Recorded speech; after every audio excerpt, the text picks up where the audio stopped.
Amazing. I thought I had all these kinks worked out. Okay, there we go. Sorry about that. So I've been sitting here chatting for like, what, 15 minutes? Not. All right. Hopefully that's better. OSB just crashed on me. Apparently we were having some microphone issues. I went to fix those and everything just died. So again, sorry for the last like 10 minutes. Everything just was... apparently I'm over here just looking like an idiot chatting and nobody's here. Would have liked to have had my wife here running quality check for me, but she's upstairs trying to get my daughter to sleep, so that's kind of unfortunate. Fortunately for me, my brother did just text me and let me know that there was no audio, so that at least helps. But anyway, so back to the unboxing, and I don't know if I can go back later and kind of dub in what's going on there. But anyway, so yeah, so we've got different ways we can build our armor so that she can have these like glider flying things. Just a interesting kit. A little bit too much for me. I don't really get into a lot of the extra armaments and stuff. I think it's a little excessive for the cuteness factor of the Frame Arms girls. But I do think it's going to be... oh, fair enough. Derailed me, but that's right.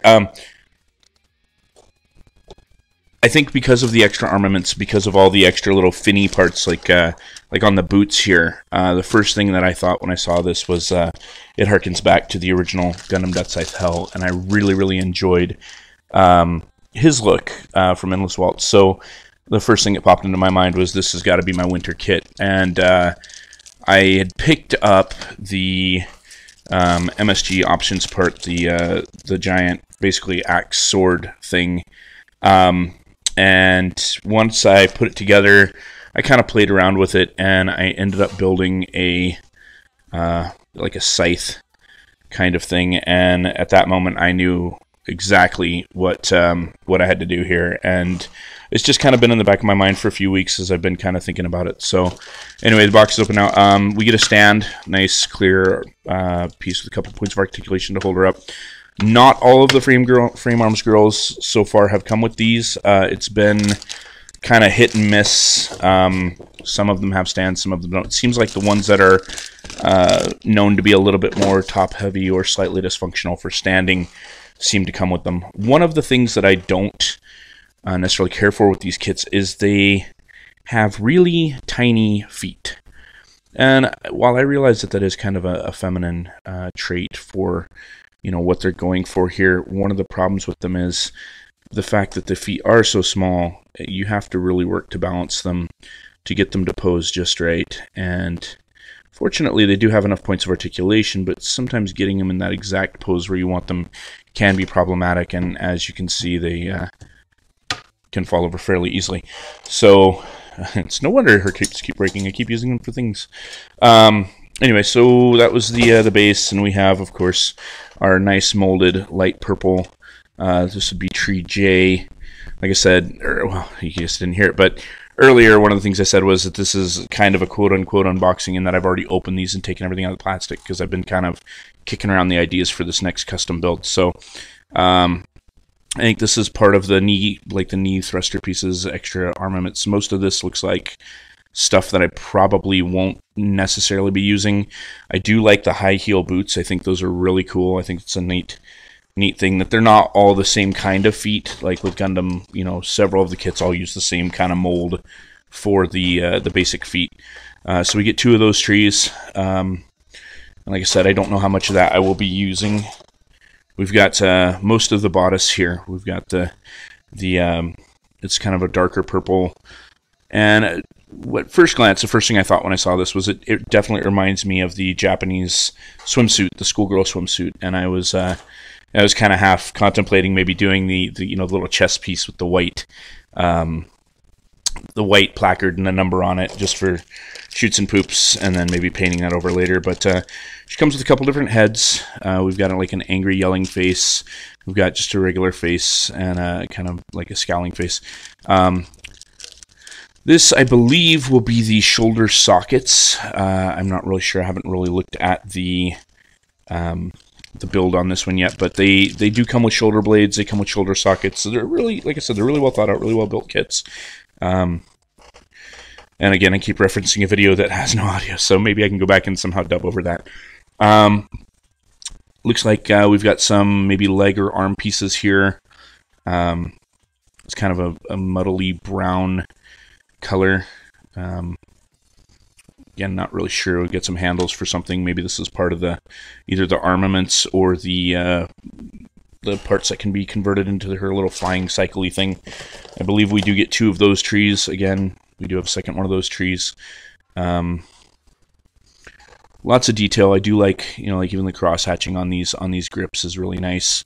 And I don't know how well that comes out in the video. Hopefully it's pretty good. Looks like some sort of rifle. Again, 2 of them. I think these are for her. She has like a scythe kind of weapon thing that she can build as well. Alternate. Joint pieces, PVC pieces, basically PVC or PCB in Gundam, but they use a rigid plastic, which these are probably the worst for fragility. They do tend to break quite a bit. The little pins, it's just such a small little piece with just barely hanging onto it, so they tend to snap rather easily. This, like I said, this is the second one for Jinrai that we've had broke, and I have to work on that. I'm not sure what this is. I got to reference a book for that. We'll go into the book here in a minute. Again, same kind of muddly brownish gray color. Almost like a gunmetal, I guess. It's pretty shaky. I believe this is part of the headset. I'm going to utilize some of the headset. I have some parts that my brother sent me from California, and I'm going to be doing some alterations, obviously, with the kit bashing.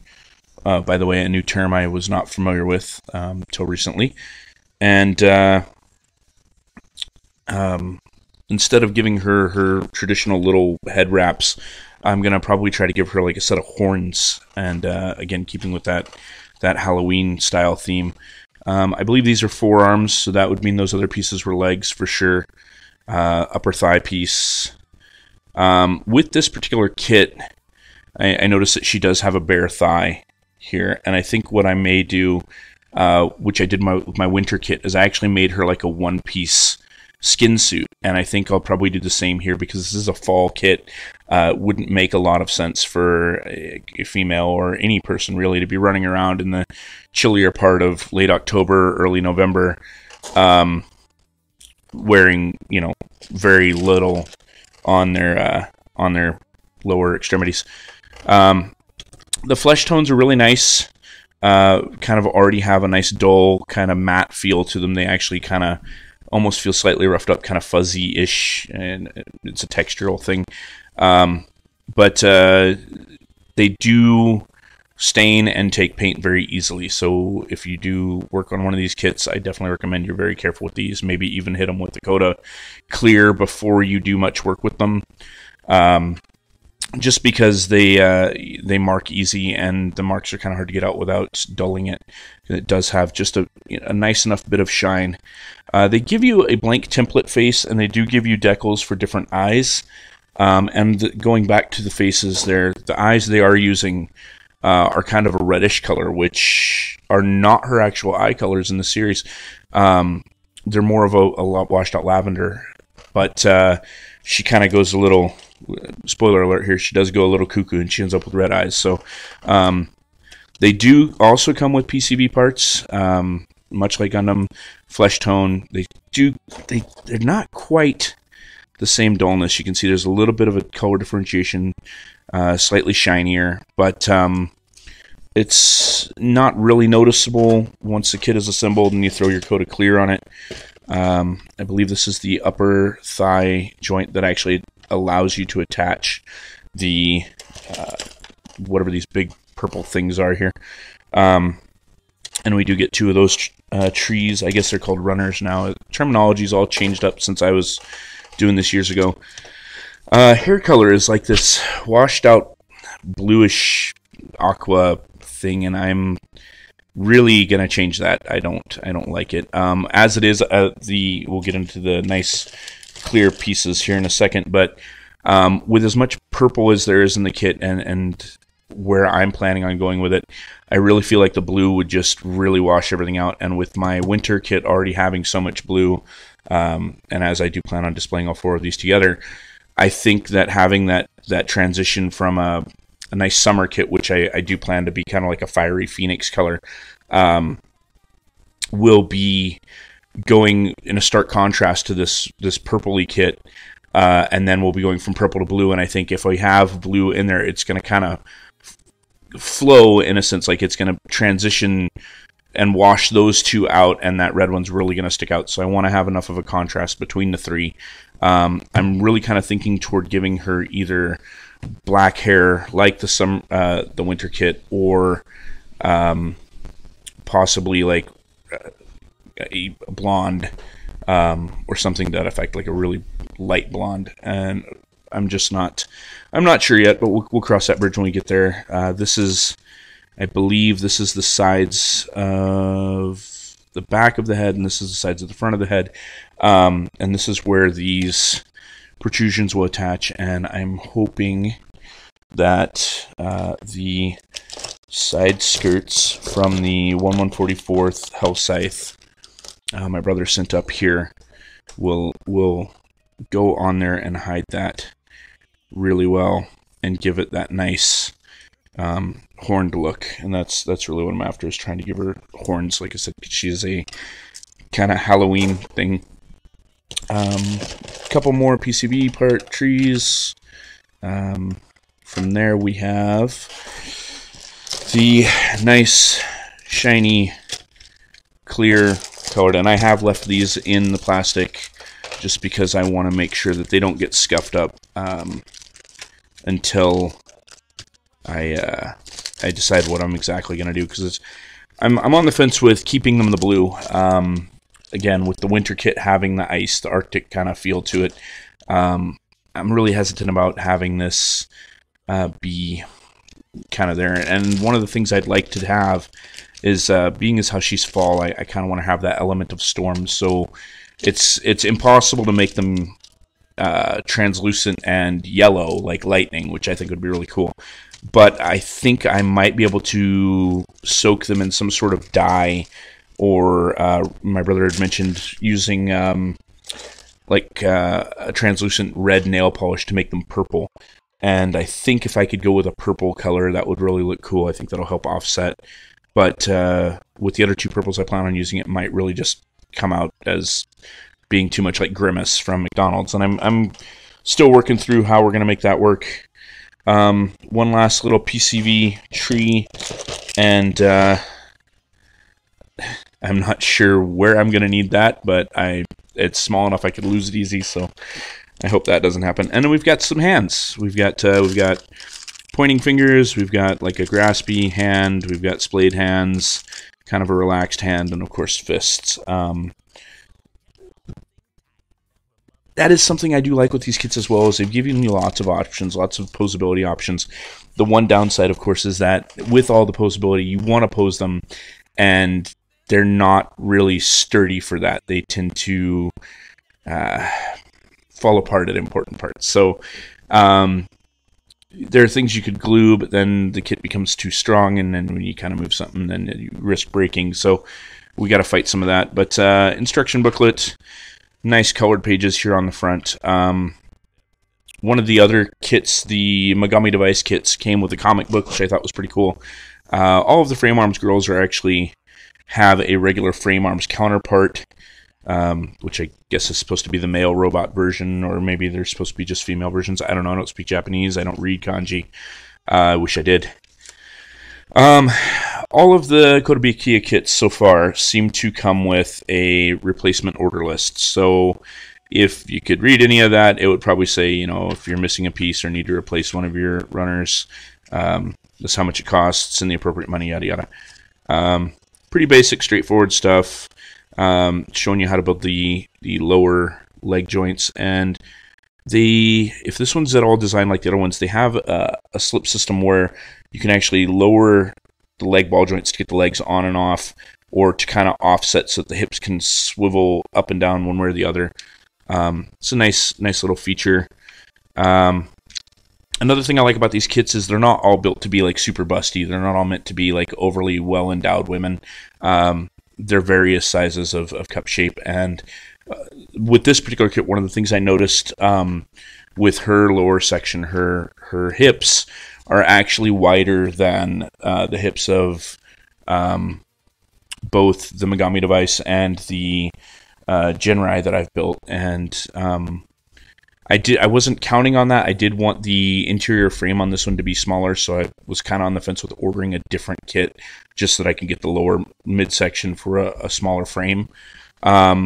Unfortunately, I'm kind of wanting to get started on this, and the only other kit that I could rob from would be my Stylet, and I'm not sure that I want to do that. Like, her lower section is built a little differently altogether, so we'll see. I might cross that bridge in a bit.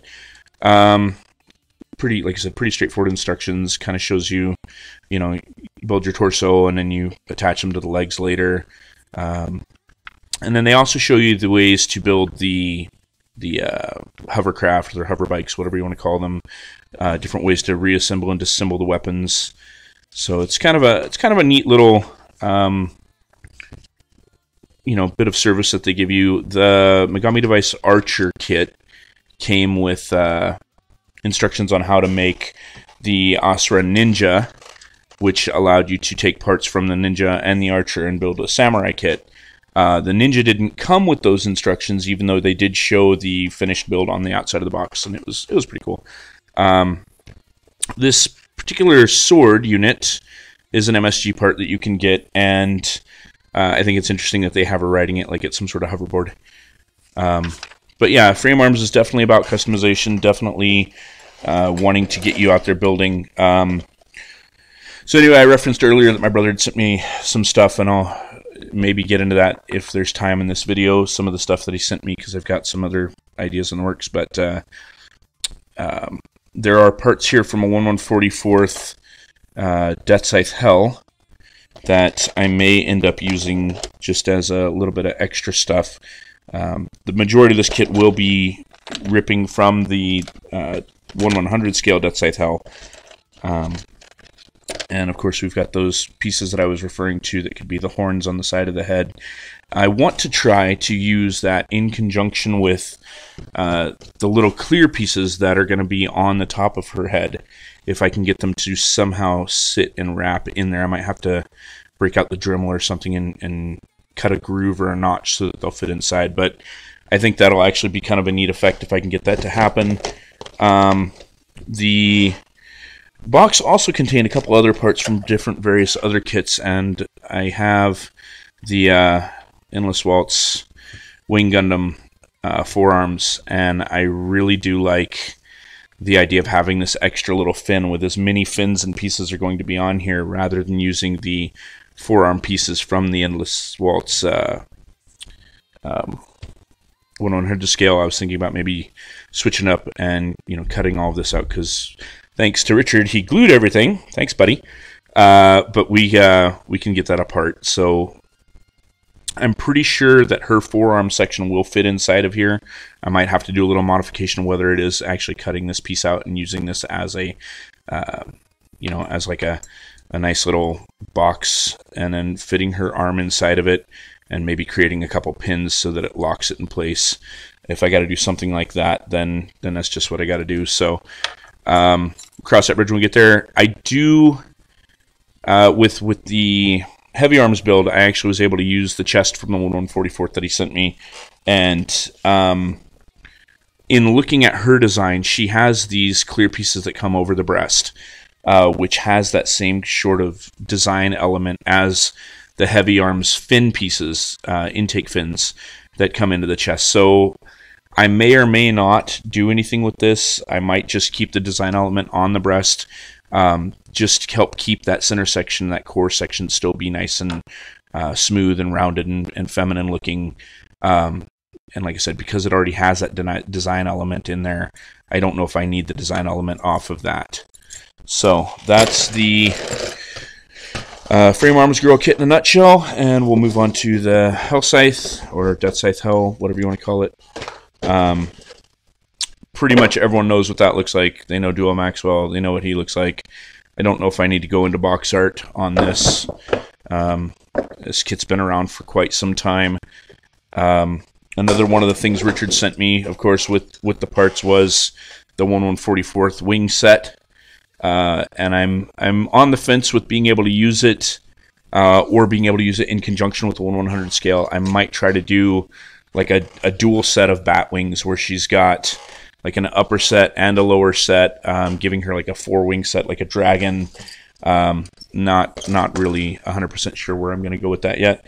Like I said, the Deathscythe scythe has been removed. That's how we broke Jinrai's hand. And like I said, we'll try to get into that here in a minute and fix that guy up. Okay, so Endless Waltz 1/100 Deathscythe Hell. We've got forearm pieces. We've got those side skirt fins, back plate, sorry, chest. I believe there's some red pieces in here somewhere that will actually fill these two little voids that gives that design element as before.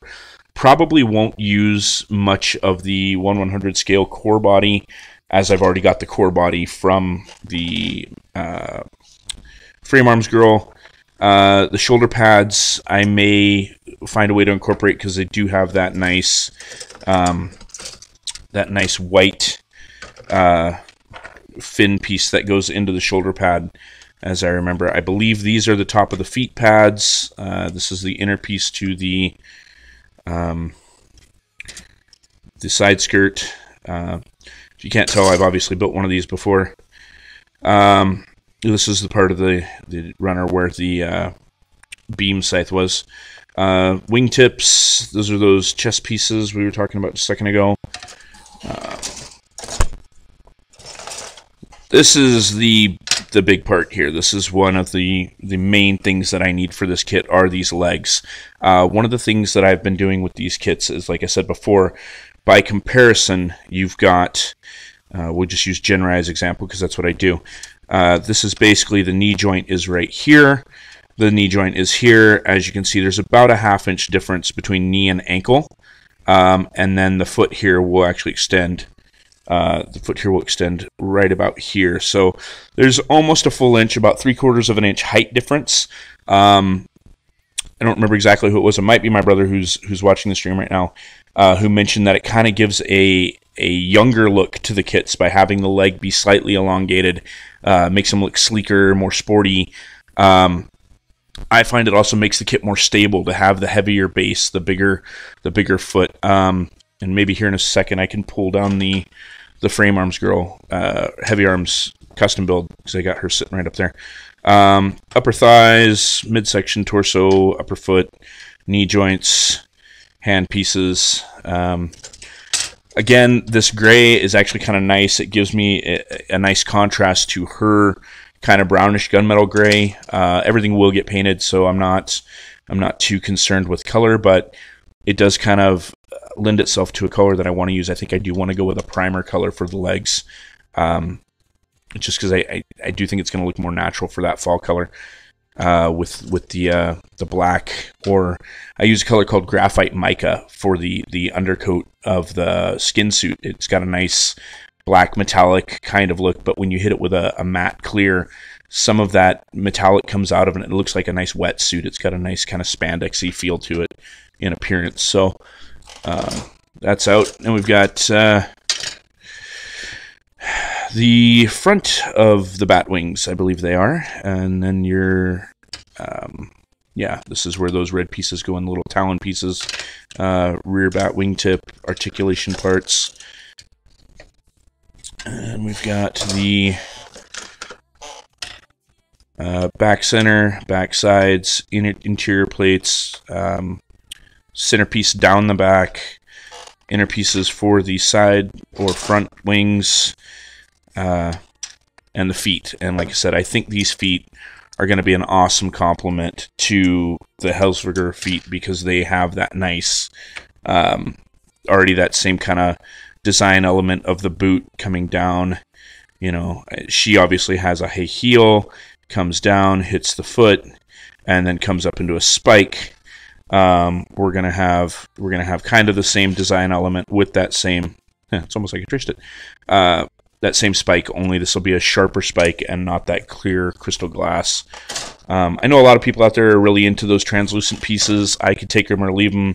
I do think in some kits they look cool as an accessory. One of the downsides to them is if you do scratch or scuff them, you can't exactly bring them back. You can't modify them any way, really, where, you know, if you want to cut a little piece off of it or shape it slightly differently, there's really no way to get it. It's kind of a rubbery plastic. It's not a nice hard resin, so you can't really buff it. You can't really do much. There is some high gloss stuff that my wife has. I forget exactly what it's called. I used it on the eyes of the samurai kit that I built. And that I haven't tried it yet. I got to find a piece of that clear plastic stuff that I don't want to use, and I'll try scuffing it and putting it on there and see if it brings that shine back to it or not. We all know the Deathscythe Hell. We all know what he looks like. If you're a Gundam follower, you know anything about this guy. Very, very basic, old school artwork. The animation style was, for its time, it was cutting edge. It was good, you know, but we're talking about an anime series that's damn near 20 years old now. So, well, I mean, original Gundam goes back further than that, but Endless Waltz was, shit, we were, what, in high school? Just out of high school? So that was 1999-ish era. 2000, we'll say. So yeah, damn near 20 years ago, Endless Waltz was about. So, you know, it's not great high quality stuff here that we're dealing with. It's funny because the high grade kits from the Endless Waltz at the time were pretty good kits. Like they were better than the 1144th high grades at the time. Like, those sucked. And now there's the real grades, which I'm finding out about now, and I'm kind of interested in getting a few. But height wise, I want to stay in the 1/100 scale or larger, just because the frame arm girls are kind of in that range, and I want to have a consistency across my display rack. But that being said, the 1144s are looking really good. They do look like a master grade kit, and I might pick up one or two just to tinker around with, play with, and just see how good a quality they really are. I think they've come a long way, as you can tell even with this.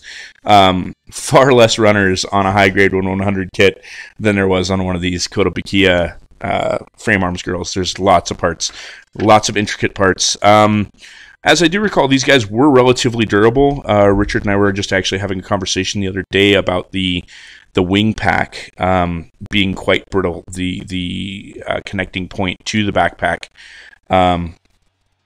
was quite fragile, and I think they show a little picture of it. It's actually kind of a really small pin. Maybe I can get a better view on that. Really small pin, and as a suggestion, he was telling me I might want to bolster that before I attach these wings to the frame arms kit. I more than likely will. Whether I use a steel rod or something that's I can sleeve in there or not is a different story. But yeah, so that's the unboxing. That's kind of the plan. Like I said, I want to try to use the lower legs, the boots, from the... What did I do with her booklet?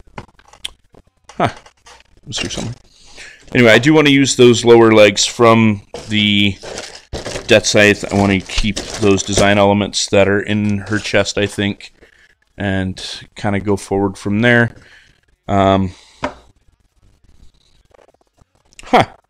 Interesting.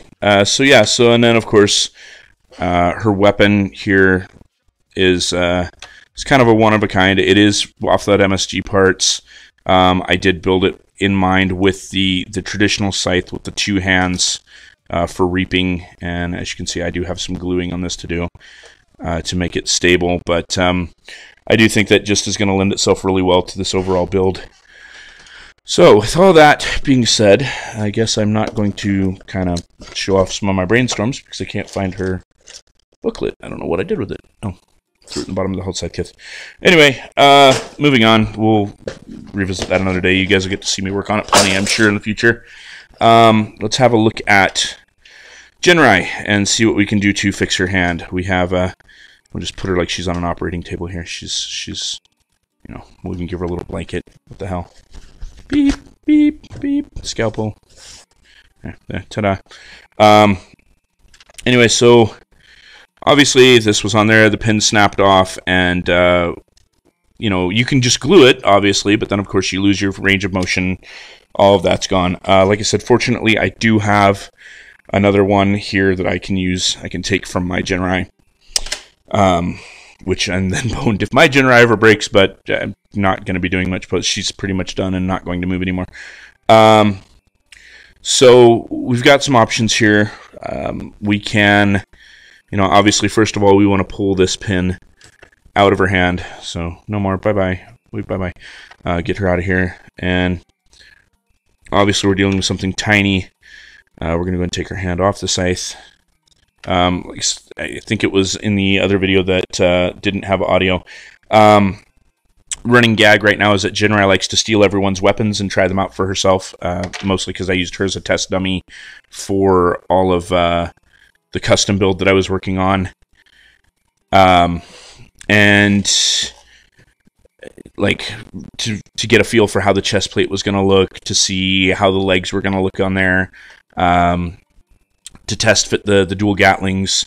It was all, she got to try it all on first before I actually did all the cutting and repair work to my own Jinrai, and I really was happy with everything turned out. So we've got a busted pin. We're sad. We want to cry. It's pretty well in there. So the idea is, can we get it out? And if we get like some tweezers, and we can, you know, let's say we can get in there with our tweezers and we can actually grab it and we can pull it out of there, then we're in the money, right? Like that's how easy it is. But let's just say that it's not that easy. Let's say it is busted off and it is in there and there's no hope of ever getting it back. In fact, we'll go ahead and we'll grab our little nippers and we'll just go ahead and do that so that we can actually make this difficult, show you in real time just how hard this can be. Okay, so that's in there. There is no way in hell we're getting that out of there. So we got a couple options. One, we can just go straight to augering it out and just get it out of there, which is probably the end result when it comes out. You get a drill bit, you get in there, you drill it out, you scrape out the excess pieces with your scalpel, and it's done. You can first attempt to try to stab it with your scalpel and hope that you can pull it out. And when that doesn't work, as you can see, it's not. Okay, well, we move on to option 2. Option 2, we take a very tiny rod. We put it in a set of clips. We attach a spot of glue to it. And I realized that the drawer was holding that cord out of the way, but let's get that fixed there for you. Attach a spot of glue to it.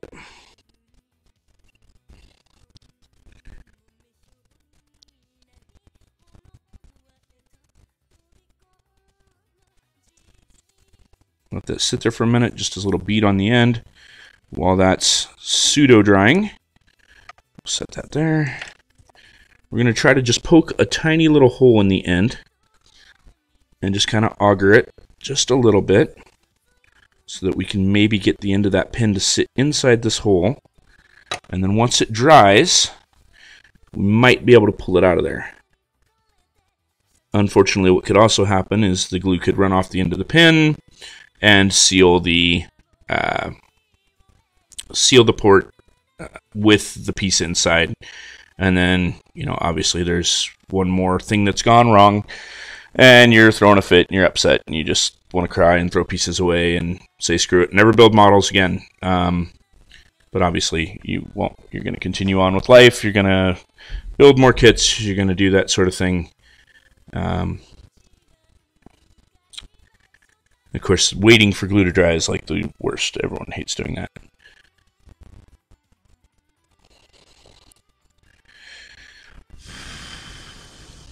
And that sucked. Where'd it go? Okay, so as predicted,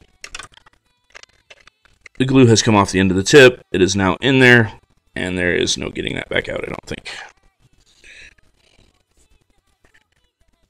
Sometimes you can get lucky, but like I said, if you do get it in there really deep, chances of getting it out might be just screwed. So no, that's not working. Okay, so now we go to drill, which is my favorite part. It was a tiny pin. The holes on these things are super small. Smallest drill bit I have, this is 1/16 bit. It's about the size of the diameter of the wire. You can get in there just enough to actually not damage the sides of the hand. And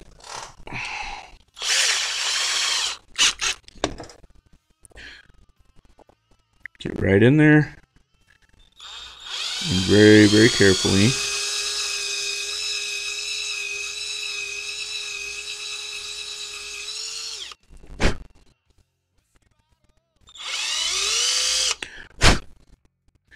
Now what may happen is the pin might just be slightly larger than your drill bit, in which case you've basically just made a sleeve. So you just kind of wiggle your drill bit just a tiny bit, not so much that you end up augering out the hole.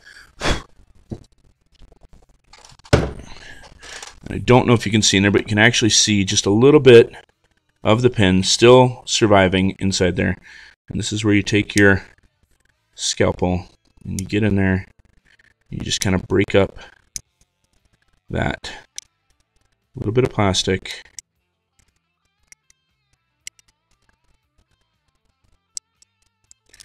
Scrape it out.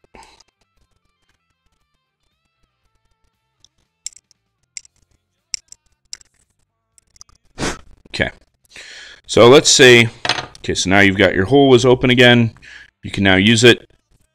I have some wire, fortunately, that is about the right size of that hole. And it will sit right on there, just like a pen should. But how in the world do we attach that to this tiny little piece of plastic? Well, that's a trick in itself. So we've got our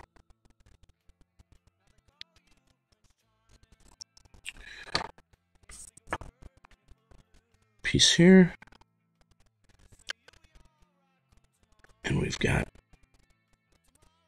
just pry that apart just a little bit. Get it out of the hole here.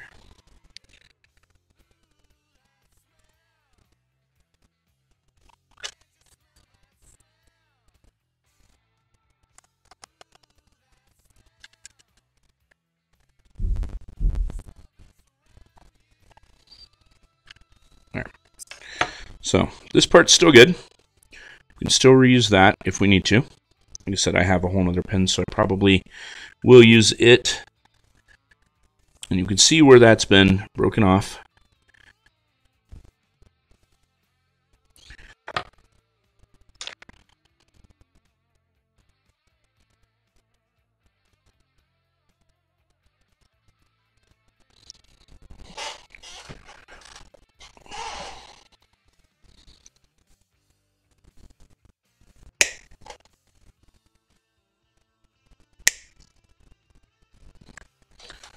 Metal cutting dikes, very, very useful in a situation like this.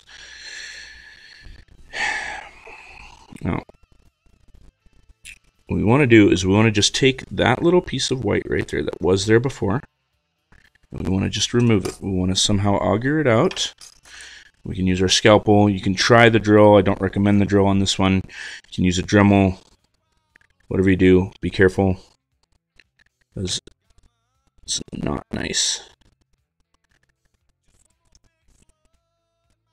to get in here. And you're just going to try to make a little arch right in there, about the same size of that pen.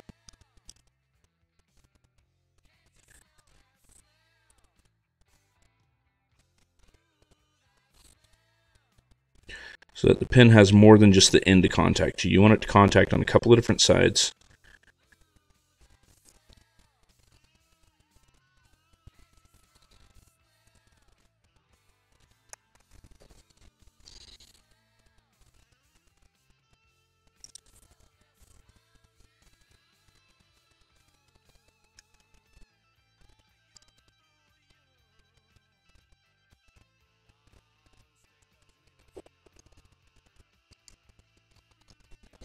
Well, hopefully I still got audio, still got video, everything seems to be going okay. Shit. Lost the piece, there it is.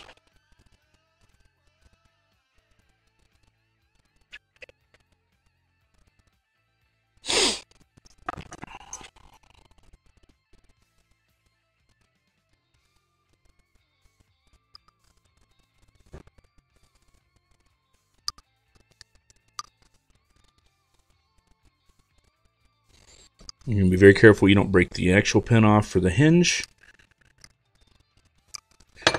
Test fit your metal piece. You can do this with plastic. You can cut a little piece off the tree if you like.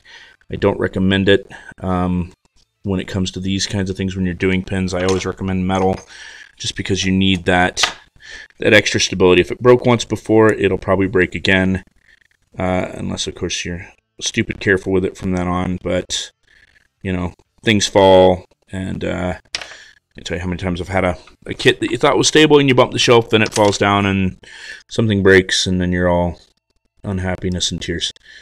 I'm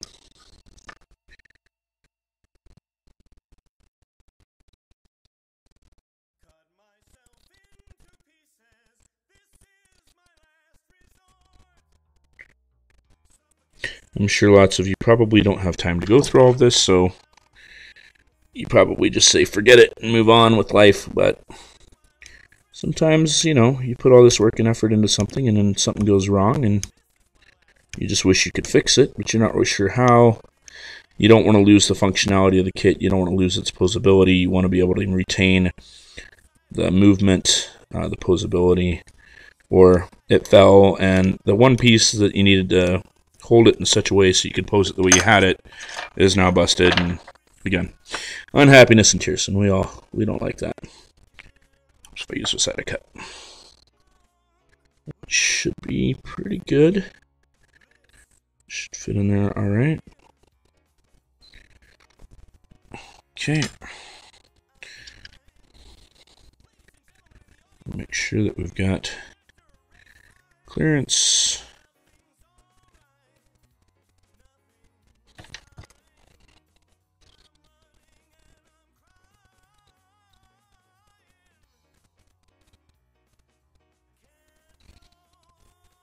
I need to go just a little bit more. I think I am going to go ahead and just kind of drill that tip just a little bit to the one side. Probably going to regret that.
Put a little flat spot on it so it doesn't interfere with the other piece.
So I don't know if you can see that. I don't think this camera gets good enough detail for that. But you can see there's a little bit of a, there's the peg, there's a little bit of an indent here where this is going to fit just inside. I've got the flat spot right there on there. That should not, or it should allow it to not interfere on the side.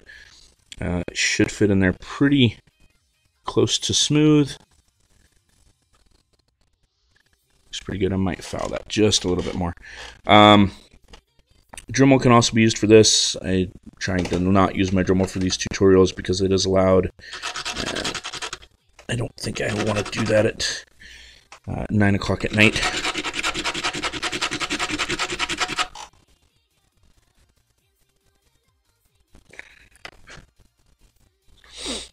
I'll try even just make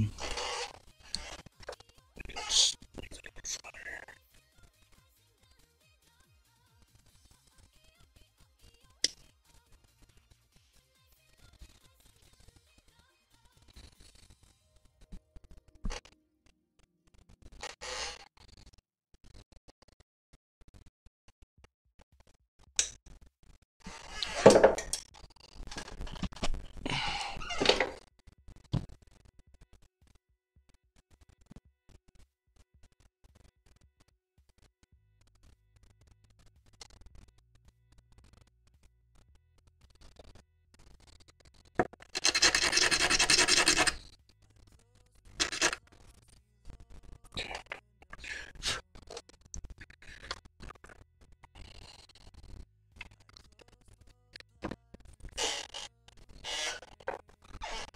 Nip off a little bit of that.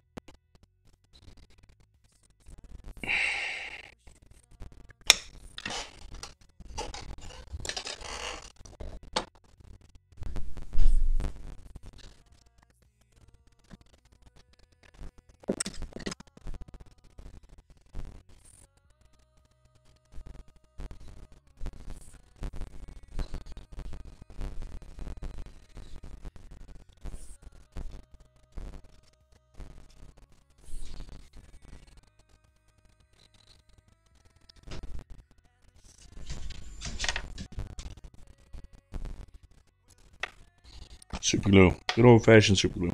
Works wonders.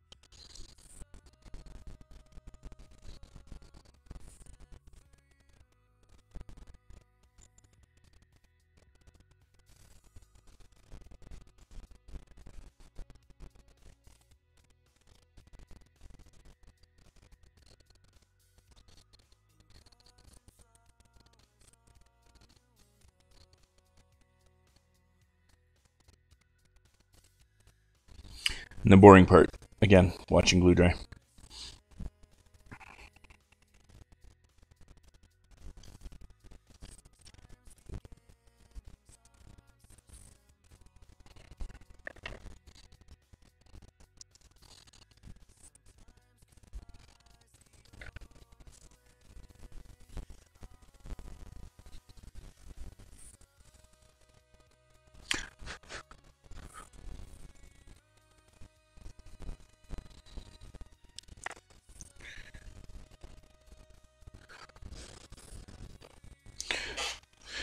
So now we've pretty much remolded that piece. What we can do now is we now have basically this right here over again. Let's see if we can put that next to that.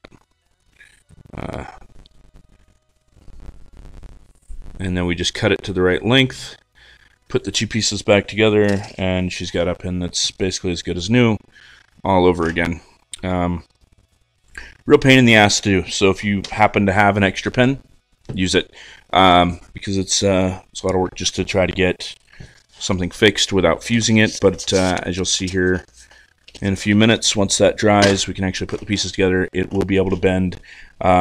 Because it is held with super glue, obviously it still retains some fragility because we're not running a through pin. We're not actually going all the way through. Nelly did, when building this kit, actually broke the leg. I'm trying to remember which leg it was. So I get the side armor off here. But she broke the knee joint on the other side. And I had to repair Jinrai's leg with a through pin in the knee joint. on this side. And get this outer leg armor off.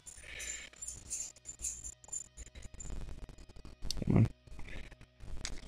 There we go. You can actually see here, I wasn't too concerned with it because it's hidden. You can see the pin through the molding where it went through, and it didn't quite seat as well as I'd like it to on the side, but we were able to fix it.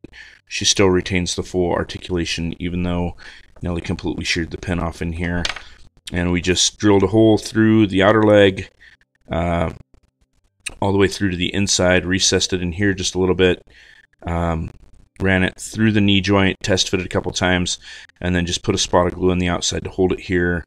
I made sure the glue didn't run through into the back of the knee so that the knee didn't get fused, and like I said, we were able to fix the knee, and she can still move. This poor girl's kind of been through hell. This is her second repair now, between the knee and the hand, and she keeps taking people's weapons, and they keep getting taken back from her, so she's probably not the happiest of figures. So it's like I said, it's pretty stiff, it's fairly rigid, and make sure that there's no sticky glue here. We'll scrape away any excess so that we don't fuse these two pieces. Yeah, see, it's still a little sticky right there. I'll scrape away the little excess so it'll help it dry faster.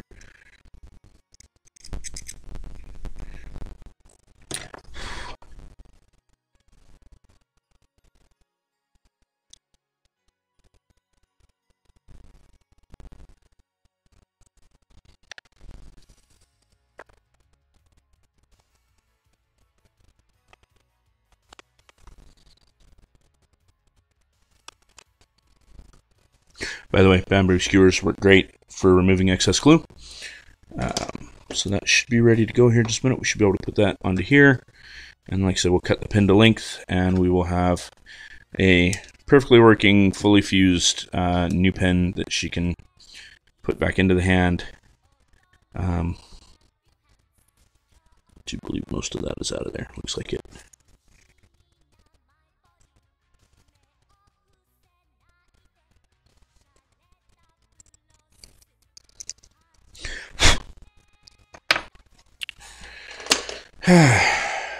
Actually took up the whole stream doing this, which is pretty good. It does kind of suck that I lost that first 10 minutes of audio, but like I said, maybe we can dub that over, maybe we can fix it. I don't think you guys missed much, to be honest. I was kind of just chatting away. I hadn't really gotten to the unboxing yet. I think I just started it when that kind of fell apart there. Strangely enough, it's like my, I don't know, 4th or 5th test run to try to make sure everything was running smoothly earlier, and my video cut out earlier, so I had to reset my camera, and OSB is pretty twitchy, pretty touchy, so hopefully anyone that's here is actually able to see things in real time. It was going well, there's good audio. So far I've only had my brother giving me feedback. I was hoping my wife would give me some feedback, but she's been doing her own little thing over there. Actually, looks like she left, so I don't know. She maybe went to bed. Yeah, we'll be back at this again probably Saturday morning early. I work full time, so I don't get as much time to play and build models as I would like. But I find that on the weekends I wake up at 5:30, 6 o'clock like I do every day. And I tend to try to stay quiet and let everyone else sleep. So I need stuff to do. So this will probably be early morning streams down here in the basement, away from everyone where they can't hear me. And I'll be doing that while everyone's still asleep.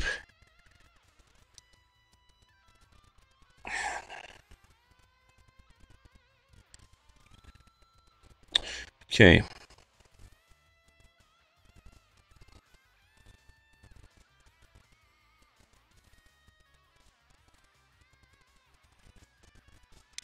So, not quite as flush as I would like it, but you get the idea.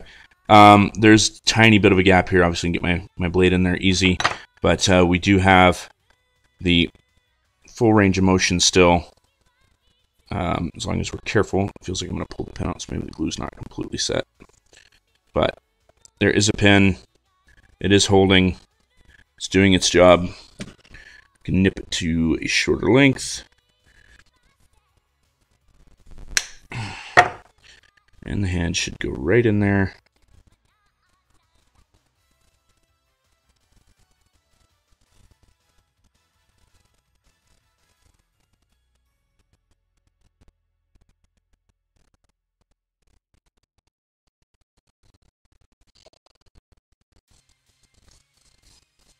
And voila, she's fixed.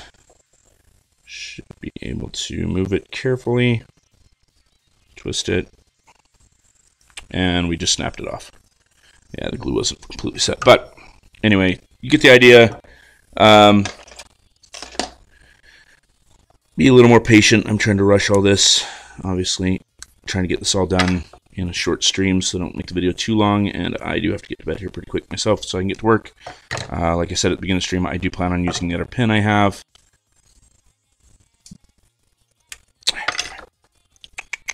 Those are my other tweezers.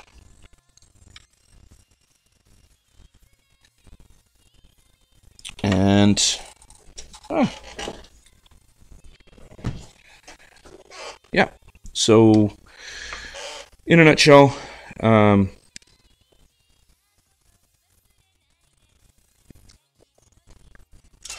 you can fix, arm pins, make it work. Just take a little more time, obviously. Don't rush through it. Let the glue dry. And, yeah, hopefully that helps some of you and gets you a little bit of a